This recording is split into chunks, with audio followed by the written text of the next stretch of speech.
Hey,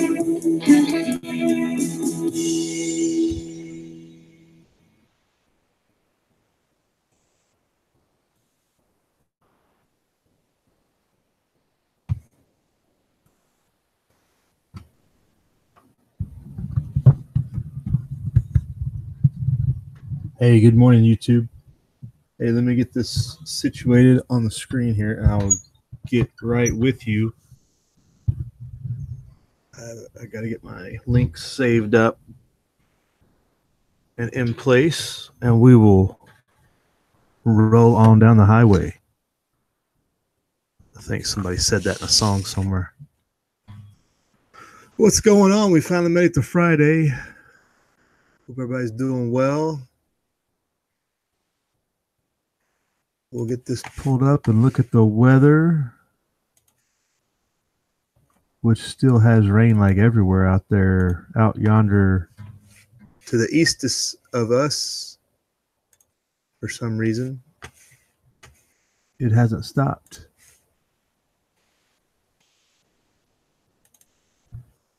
And now there's other hurricane talk out there in the eastern Atlantic. So that'll be fun to deal with. Well, hopefully we don't have to deal with it. Nobody out there. I know I won't have to, but some of you might be involved. Angel R might get evacuated out. You never know. So let me get to the chat here. See what's going on.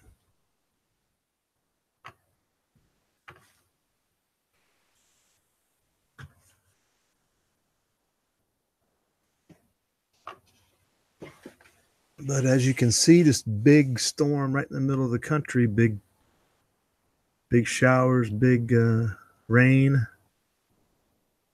It is what it is. So I got somebody hitting our folks in Illinois and St. Louis. We had Quasar on the chat last night. Out there in the middle of that rain there somewhere. Illinois. All right. Who we got out here? Nevada. Tony. What's up, Tony? Good morning. What are you doing here? When's your work? You off today? Don't tell me you were off and didn't get in the chat last night. I'd be upset. Good morning, Barry Wood. How you been? I don't think I've seen you this week, Barry. How you doing? Good. Walter Davis is with us. Groove hits. I just figure I don't want to have dead air, so you got to get that little bit of lead time in there. It's good to provide some sort of entertainment, I guess. Wes S., what's going on? Good morning. Looks like you might be getting a little rain too with this. Hope it's not tornado related. You never know with some of these storms out there your way. Tornadoes pop out of the middle of nowhere, right? Third day of rain. Oh, nice.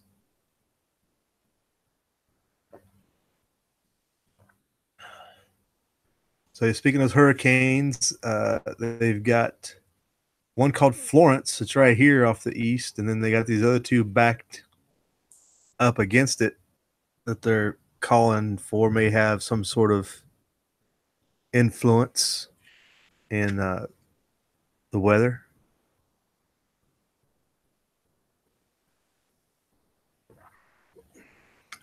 Amazing how far out this forecast has gotten these days. Used to, they would wait for it to develop. Now they're talking about two could develop or expected to develop. Like it says here, 2 tropical depressions are expected in the eastern Atlantic soon. Like they see it way out further, it seems now. Definitely than they did 30 years ago. But let's see what they got to say about this and who should be ready and who shouldn't. Well, everybody should be ready, right?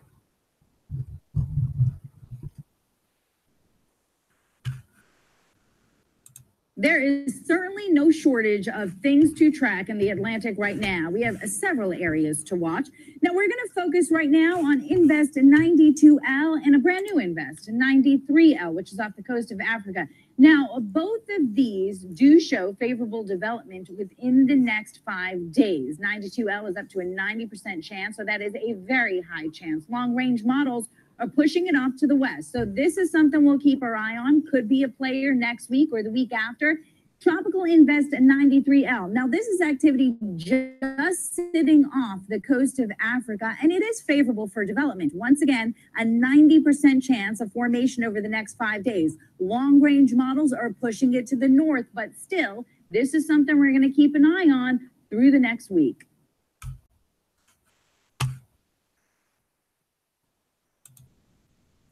Discover, hi, do you have a travel card?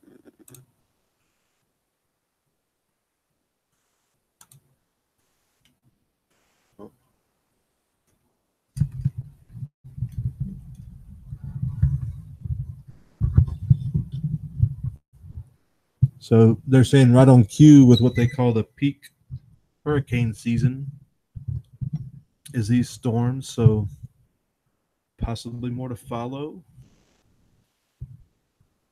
But the first big push of storms this year, we've been talking about how it's been kind of quiet leading up. So we'll have to see how that works out for everybody. Or doesn't work out, however you want to look at it. But obviously, they're off the coast of Africa out there in the Eastern Atlantic, and they're kind of tracking movements, but not a lot of concern, it doesn't seem like.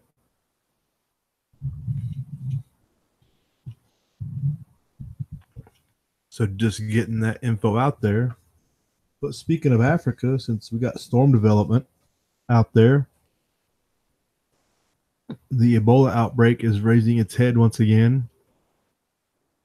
This was yesterday out of the Congo, the Democratic Republic of the Congo, the DRC.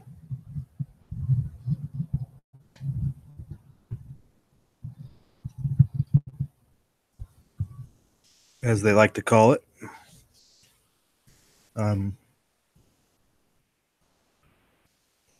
So the outbreak has started in the eastern city of Butembo. The first urban outbreak of the virus.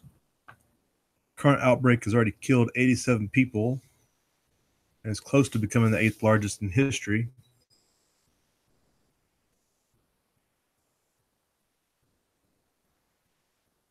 I remember a couple years ago when the Ebola hit big, and when that big Ebola thing hit and it had the scare over here, they were concerned about it spreading to the biggest city in Niger, I think was what was one of the big concerns was. And there was another big city to the south of the area that was, I can't remember the name of it. But basically that's the big thing. If it hits the urban cities, they are really concerned about how it could spread quickly, whereas it usually exists out in villages where very few people are around to spread it. But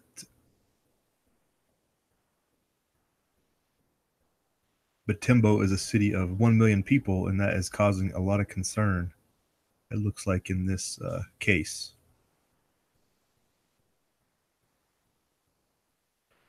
But just putting that on everybody's radar. We talked about it in the summer.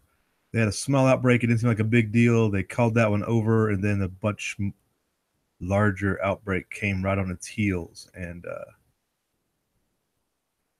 this has been going on now sporadically with different outbreaks hitting in different regions. And I think mostly the Republic of the Congo, I think mostly.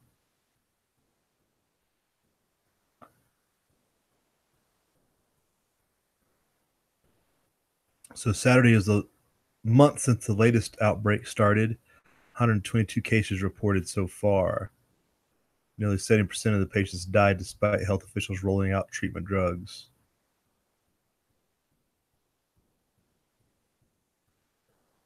And if you've been following the news, you've been seeing they've had these 2 planes this last week that have been flying into airports with sick passengers. And everybody's been commenting, this is how the zombie apocalypse starts, right? Imagine being on a plane of 300 people and like 30, 40 people are all hacking and coughing and obviously sick, feverish. Like, yeah, it's time to just about time to call the ball. This would not want to be a passenger on a plane like that. Too many movies start that way, right?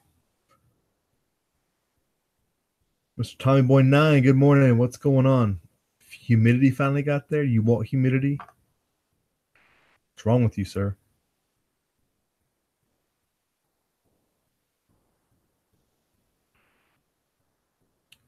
Hey, Alicia, good morning. What did you hear about chemical weapons, Tommy Boy? Did somebody say somebody used chemical weapons, or did somebody say what was the deal? I know that we were talking about last night in the chat how they're floating it out there that people are going to use weapons, and the Russians countered with some accusations, and nothing really happened. We were talking about that last night.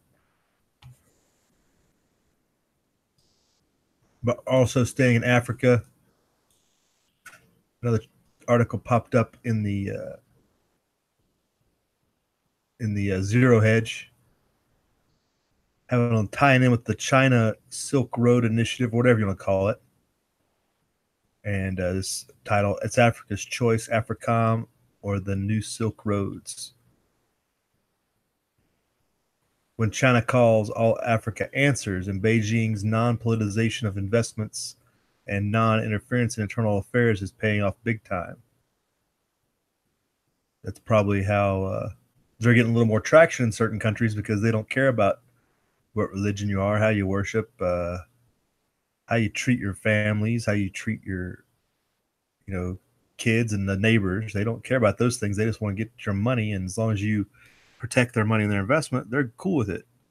Kind of a little bit different than the Americans, where the Americans are all prudish, and those Christian virtues and stuff that they tried to promote, but obviously it didn't always work out. But that was kind of the push in a lot of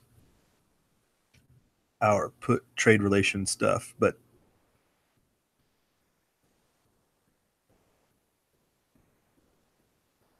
we've talked about the expansion of China into East or West Asia and trying to get that new Silk Road across land wise. And Africa is a big part of the seafaring push for this trade network in the past.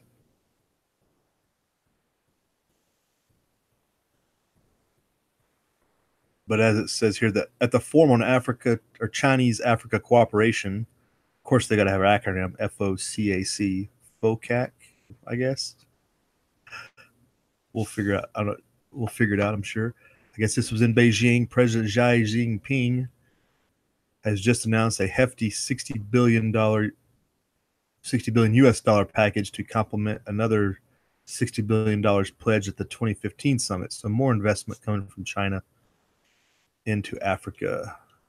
We've been trying to figure out if China's going to get its fingers into South Africa with all the chaos and financial instability there, and the communist principles, really, as they go for nationalization of everything. So it's $15 billion in grants and interest treaty loans, $20 billion in credit lines, $10 billion fund for developing financing, $5 billion for finance imports from Africa, and waiving the debt of the poorest African nations diplomatically linked to China. I wonder how they determine who's the poorest in some of those cases.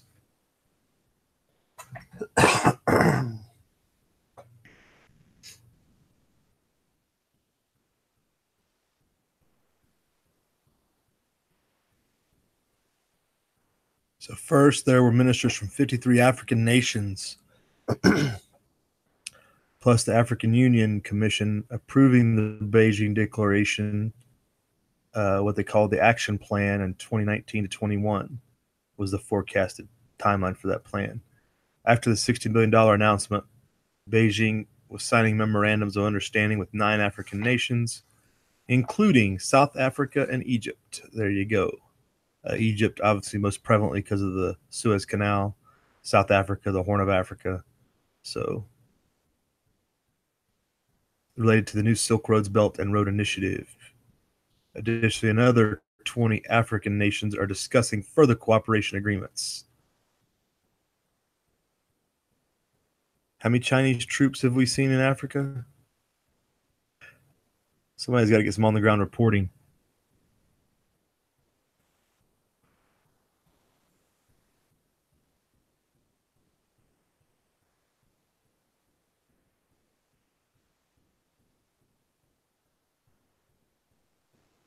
So Xi Jinping doing counteroffensive on people demonizing the Silk Road initiatives. From China's outlook, he quotes, "Only the people of China and Africa have the right to comment on whether China-Africa cooperation is doing well. No one should deny the significant achievement of China-Africa cooperation based on their assumptions and speculation." It's kind of interesting. He's lumping all of Africa together as if it's one big nation.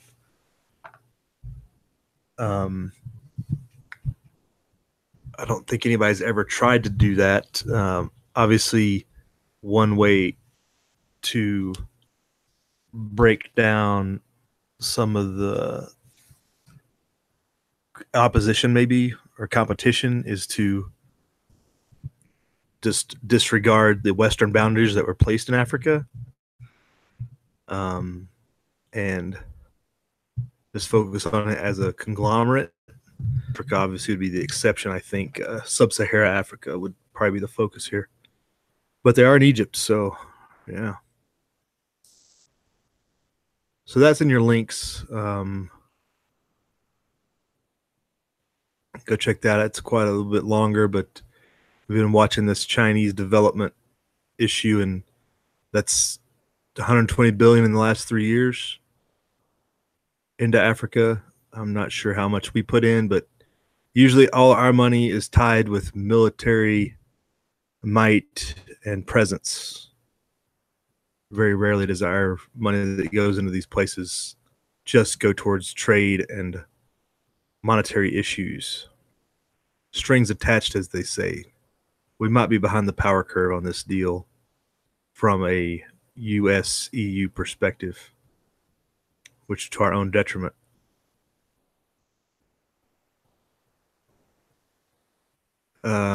We had the Brazil National Museum fire earlier in the week, and then this just yesterday, the Brazilian candidate for president gets stabbed in a large crowd. It would seem that there is a large amount of instability going down in Brazil, whether or not it's caused by their neighbor Venezuela is up to be determined. We had Brazil call its National Guard to the border a couple weeks ago, etc. So the chaos being caused there, and then it looks like there's other instability all around them. Argentina's currency is collapsing. So it's an interesting situation for Brazil right there in the middle, the largest country down there. See what we got going in the side chat. Sorry, I was on a roll. And morning. Good. How you doing? You did a video on Ebola and the planes. Right on. Yeah, and those planes, the most biggest thing is that CDC was changing a lot of numbers. They're very either what's the word? It's one of those things. A lot of this stuff is either these people are very bad at their jobs, or they misspeak and then have to correct themselves, or they're trying to cover up. And there's concerns that there was a large flu outbreak from Mecca, and the people returning from the Hajj is a large portion of it from the one last week. It's all kinds of messed up.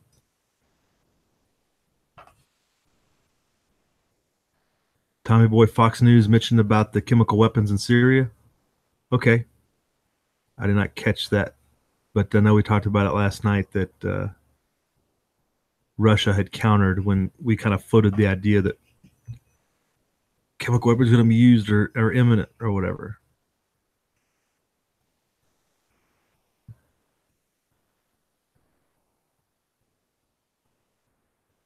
Tommy Boy FedEx just delivered your 2-inch auger. Well, get to work. Get some fence holes posts done, right? All that hand digging is old hat. Yeah. If you say so. I think the last fence posts I dug were hand dug.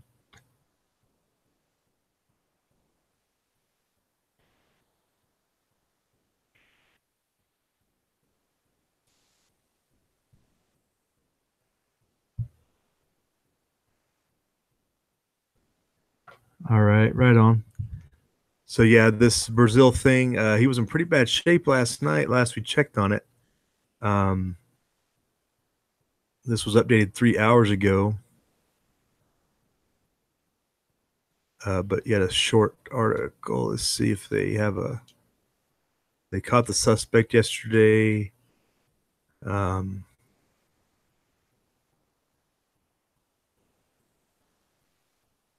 this doesn't really update anything on his condition though, but I'm not sure of how that politics in Brazil necessarily play to, as he's considered kind of the right wing Donald Trump candidate, kind of. That's kind of the way they try to explain it, which I don't know that I would try to explain two socialists going at each other in that respect. Usually it's just a democratic socialist arguing with a communist in so many countries. There's fears that the violence could flare across Brazil on Friday, today, as the nation celebrates Independence Day and political groups are expected to march in hundreds of cities. Bolsonaro's rival candidates called off their campaign activities for Friday. So there is a tie already with what they expect to be a tumultuous day, I guess. So Brazil trying to take the limelight away from Venezuela.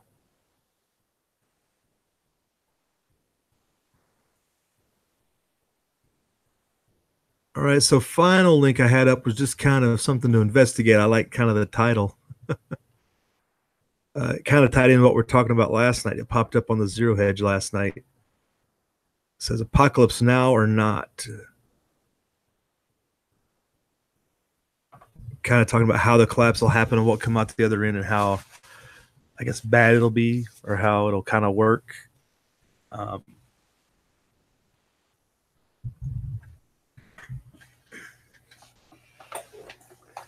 And it just kind of talks about how this is a Zero Hedge shared this from goldmoney.com, but the first paragraph here is pretty interesting.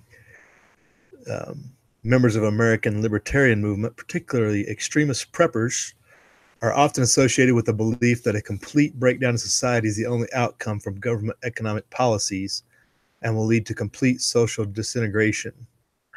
At the center of their concerns is monetary destruction, with other issues such as the erosion of personal freedom and the right to bear arms important but peripheral. They cite history, particularly the hyperinflationary collapses from Rome to Zimbabwe and now Venezuela. They draw on Austrian economic theory, which fans their dislike of government and their expectation of total chaos. That sounds like every day on this channel. And pretty much everybody else that frequents it in large respect.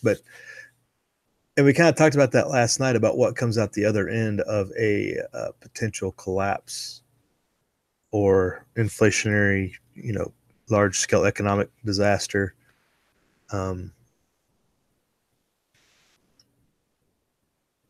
How far does the collapse go and how do you build out the other end?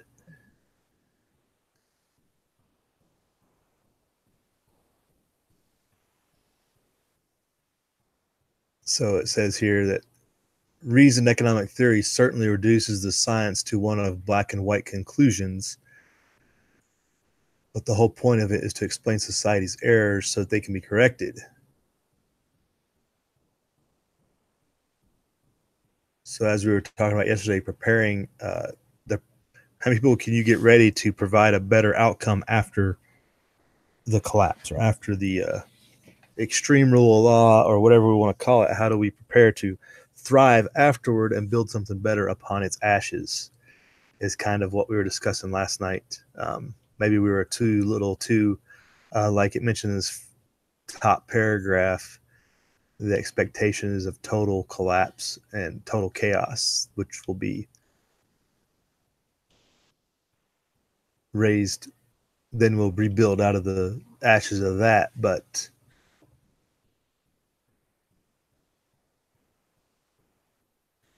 this would be a good article to go check out, especially if you were in the chat last night. But talking about transitioning to the new and out with the old. Governments don't like to change. They don't do change. That's not their role. And a lot of times, most governments' role is to keep things the way they are, even though that's impossible, essentially.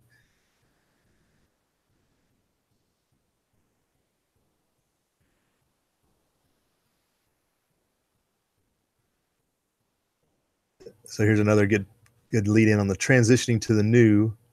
Western doomsters, as he says, doomsters, not dumpsters, doomsters, doomsdayers, I guess, would how we would say it. See the contradictions around them and armed with little more than libertarian ideas believe the world is coming to an impasse. They know it will end badly, and America's resistance to decline by retreating to yet greater suppression of freedom confirms this view. Wow. It's like I wrote this article.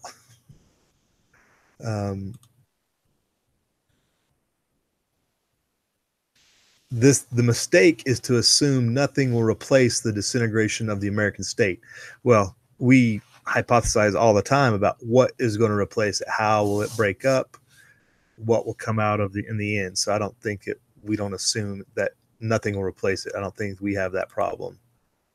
We're constantly trying to think of what replaces after the collapse. If we eliminate DC from the equation, but also a large reason people latch on to the current system is because they're afraid of what's going to come after that disintegration of the state.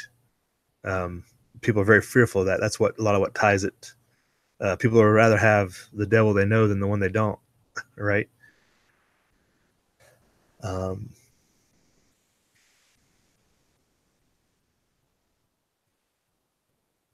So in some ways, we might be ahead of the power curve and what this guy's talking about, and that we've thought through some of these as Western doomsters. I think we would be portrayed as. But we do try to figure out why and what is coming next and how we can help guide that direction, as Alicia was trying to get at last night. How do we guide that, what comes in the future, to make it prosperous and more after our vision, I guess, or our ideals? Call them libertarian ideals if you want, constitutional ideals, whatever.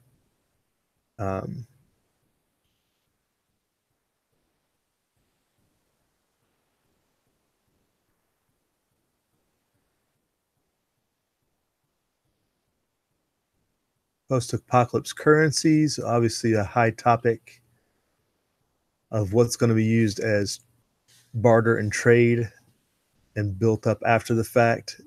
Aren't we going to learn our lesson and go back to some real substantial currency instead of paper? And electronic is even worse, as we're seeing.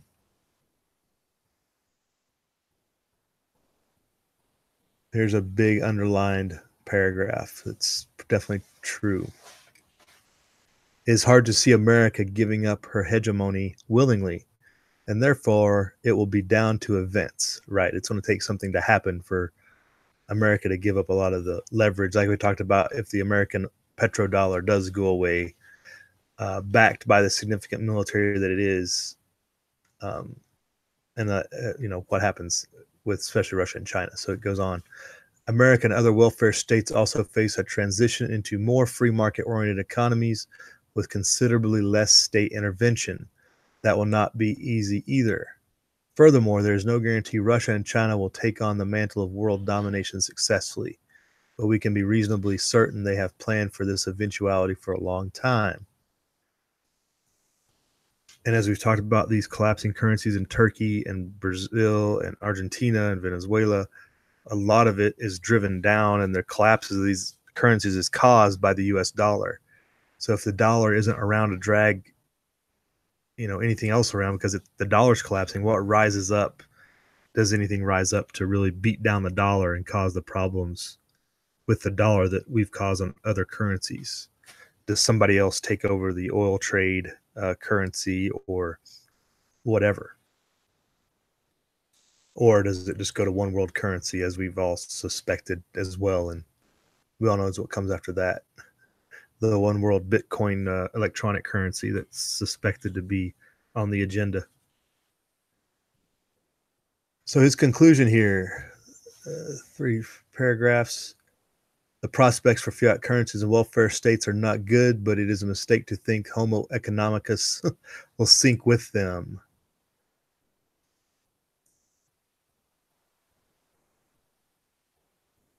Instead of society's destruction, we face a period of seismic change, notably the rise of Asia as a center for global economic power. That's a good point. Like when the Roman Empire fell, people in Gaul and in the periphery of the empire, the daily people didn't really, they called themselves Romans for a long time after it was gone, until it just kind of happened.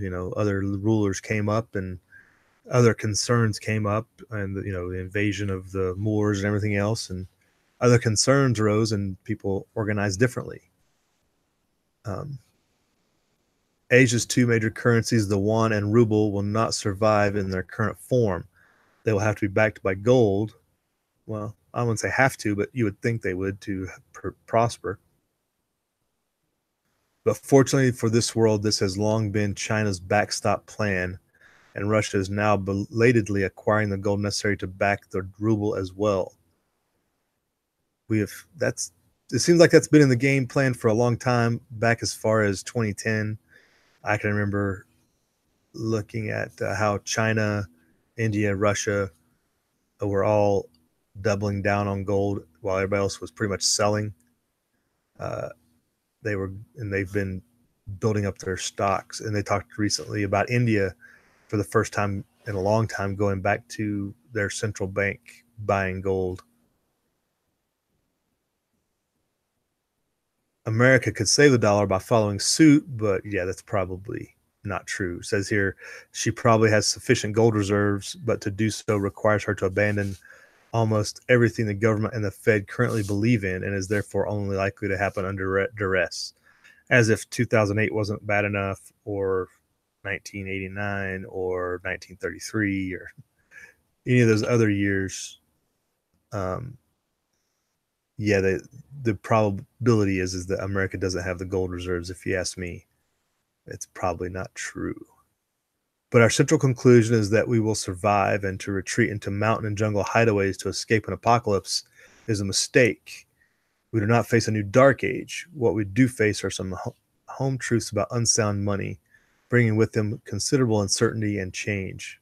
Yeah, uncertainty and change, that's the biggest thing. You're afraid of what you don't know, and people don't know economics for the most part, most of us. And what little we do know is all based upon this fiat shell game we've been dealing with our whole lives, that we don't know how real economy and real free markets work. And that's a problem. So we really can't see the future. I think that uncertainty does drive a lot of people's thought process. But like we talk about with Venezuela, like the way the collapse has developed. And I can't remember if it was Saints last night or Angel, but basically it was people still won't have to get commodities, still have to trade, still have to do economic activities, regardless if there's a currency or not. Okay, the currency is worthless. What will you give me for it? It just devolves into that at some point, because people still want to prosper and find a way to prosper. The full, like it said, the automatic notion that it's going to be a full-on chaos is not necessarily true, and people will hold on to their economic activities for a long time until they're forced not to, like war, invasion, something like that.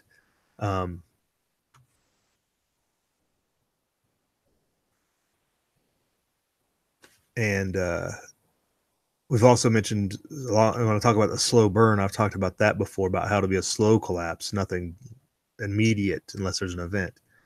But there's people paid a lot of money to keep a lot of things in the economy going. The people that run power stations, that protect and run nuclear plants, that all this infrastructure, these people are paid very well to keep those things running.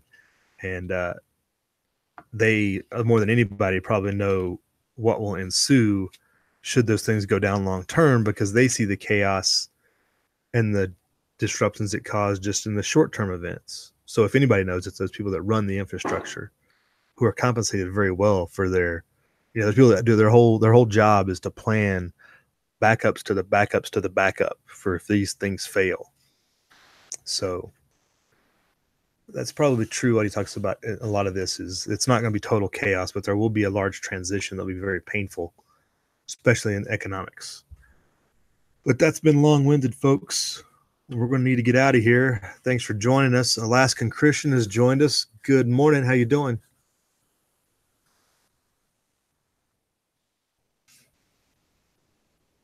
Hey, that's a good, yeah, here's a good comment. Alaska Christian says, no reason ever to stress about crisis. This cloud's thinking and is what those in power want. Remove all possible debt, then you're fine. And people react out of emotion. It's always a bad decision, right? And but again, if you're acting out of uncertainty, again, that's a bad cloud you're thinking, as you say there. That's a good point. Right. And we have no gold. That's what I think. Well, the government doesn't have any gold. I might have some, but not enough. I know that.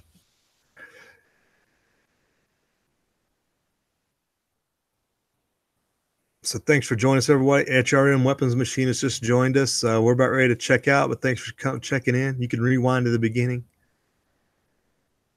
But if you haven't seen it, go check out the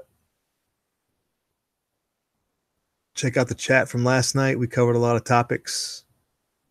Briefly hit on this collapse scenario, just kind of getting the mentality of what is going to be coming out of the other side of it, regardless how it goes down. Wes S was with us. Have a good day, sir. More to life than the economy. Well, yeah, life is life. The economy is just a part of life, right? The economy just changes kind of how life works, I guess you'd say. Again, people are always going to commit to economic activity. Whether or not you're using a currency is another issue. Economics is a daily occurrence. I would say it's a part of life. Just remember that. So have a good one, folks. Appreciate you coming in. We will talk to you later. Live free.